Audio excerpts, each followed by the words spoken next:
नमस्ते, मैं doctor Namit Nitharwal, senior consultant endoscopic spine surgeon and director Aaro spine and bone hospital.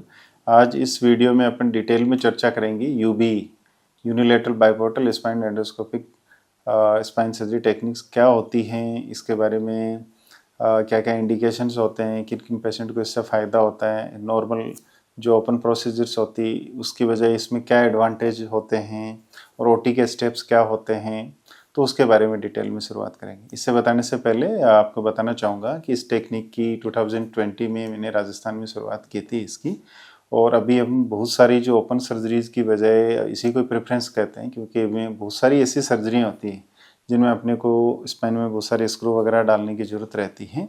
तो इस सर्जरी से अपन उनसे बचा जा सकता है कि उनकी स्क्रू वगैरह की ज़रूरत ना पड़े, क्योंकि इसमें अपन limited bone and soft tissue work करके भी पेशेंट को बिना स्क्रू डाले भी इसमें ज़्यादातर केसेज में इसमें रिजल्ट दे सकते हैं।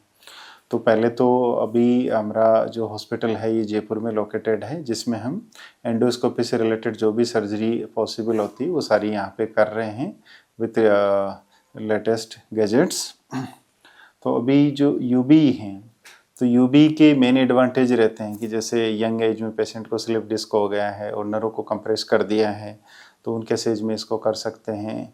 मिडल एज में देखें तो लंबर कैनाल स्टेनोसिस हो गया, ओल्ड एज में लंबर कैनाल स्टेनोसिस हो गया है, तो उनके एज में हम इसको डिकम्प्रेस करके उसको रिलीफ दे सकते हैं। और डोर्सल स्पाइन में इश्यू रह गए, माइलोपैथी हो गई तो ओपन कर सकते हैं। सर्वाइकल स्पाइन में पीआईवीडी हो गए तो ओपन कर सकते हैं। सर्वाइकल कैनाल स्टेनोसिस है तो अपन इसको ऑपरेट कर सकते हैं। तो यूबी एक डाइवर्सल टेक्निक है जिसको पूरे स्पाइन में अपन यूज में ले सकते हैं। जैसे पोस्ट लेटरल एंटर सारे 360 डिग्री अपन इसमें डिकम्प्रेशन अचीव कर सकते हैं। मोस्ट ऑफ अदर कुछ वेराइटीज जैसे डिजीज रहती है इंडिया में, पोर्ट्स स्पाइन बहुत कॉमन है, तो उसको भी अपन इससे एड्रेस कर सकते हैं। अब इससे पहले आपको जैसे एक केस का प्रोटोटाइप डिस्कशन लेना चाहते हैं। जैसे अभी आपको ये एमआरआई दिख रही है, तो इसमें ये आपको ये डिस्क का बल्ज वगैरह जो दिख रहा है और इसने नर्व रूट को दबा रखा है जिससे कैनाल कॉम्प्रोमाइज हो रखी है। तो और ये एक्सरे है, इसमें एक्सरे में इसमें इंस्टेबिलिटी नहीं है। तो ये केस हमने आज आपको एज इस वीडियो में दिखाने के लिए चूज किया है।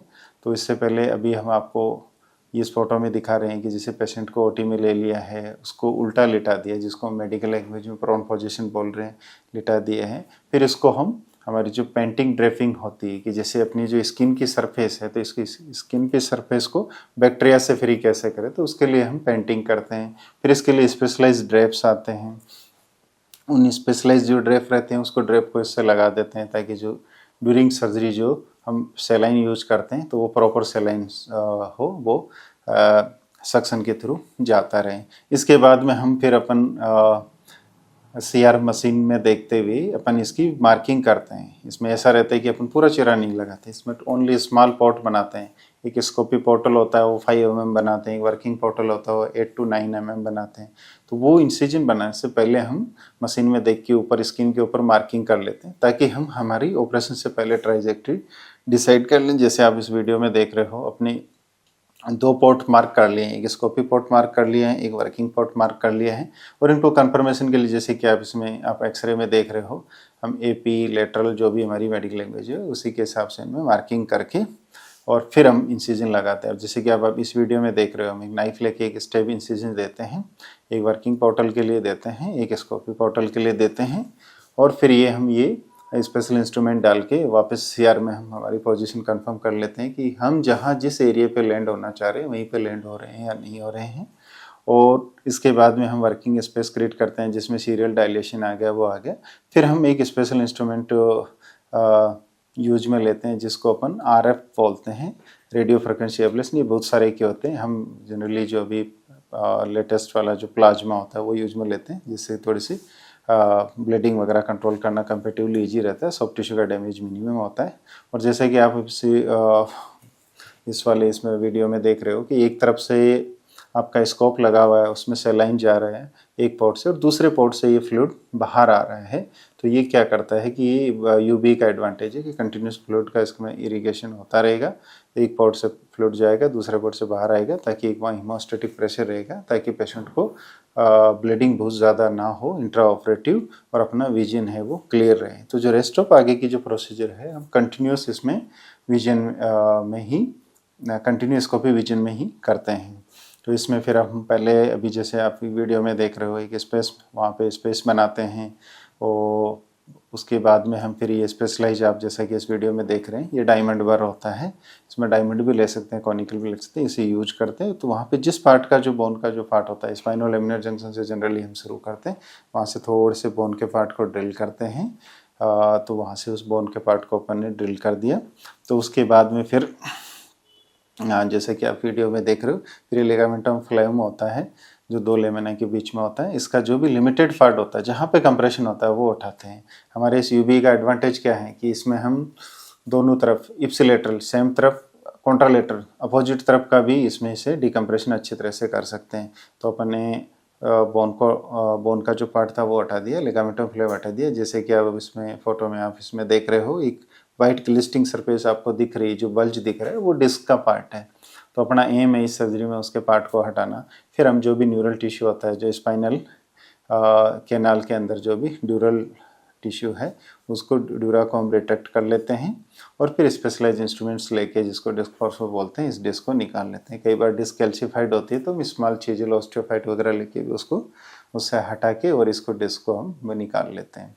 तो इस तरह से अपन ने इस वीडियो में अपन ने देखा है कि अपने को जो डिस्क का कल्प्रिट पार्ट था उसको अपन ने रिमूव कर दिया है, और जो नर्व वगैरह पे जो कंप्रेशन था वो अपन ने हटा दिया है।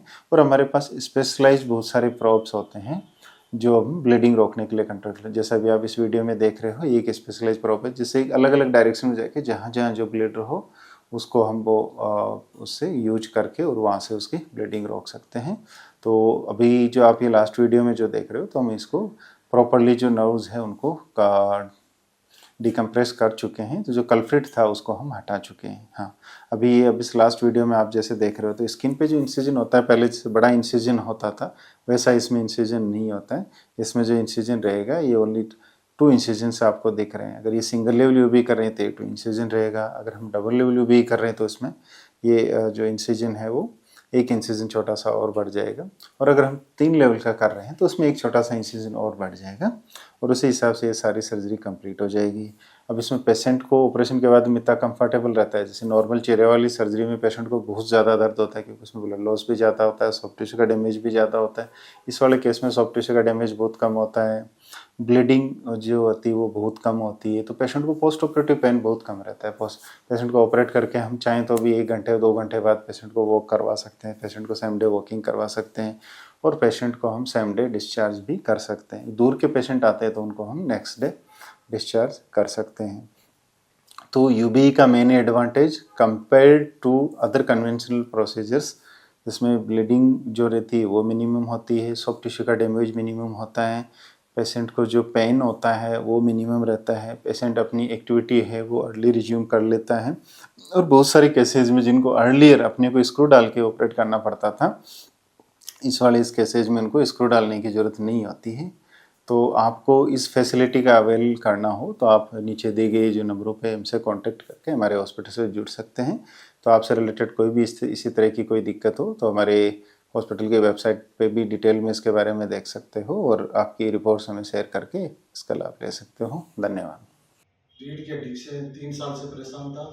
हर जगह मैंने हर हॉस्पिटल में अधिकतर दिखाया, चेक करवाया था। आरओ हॉस्पिटल के नाम से है, अमित निठारवाल। यहाँ हॉस्पिटल में मैंने रीढ़ की हड्डी का ऑपरेशन करवाया है टेक्निक की दूरबीन से, जिससे मेरे कुछ घंटों में ही दर्द में राहत मिली, और मैं नेक्स्ट डे तो वॉकिंग करना शुरू कर दिया था मैंने।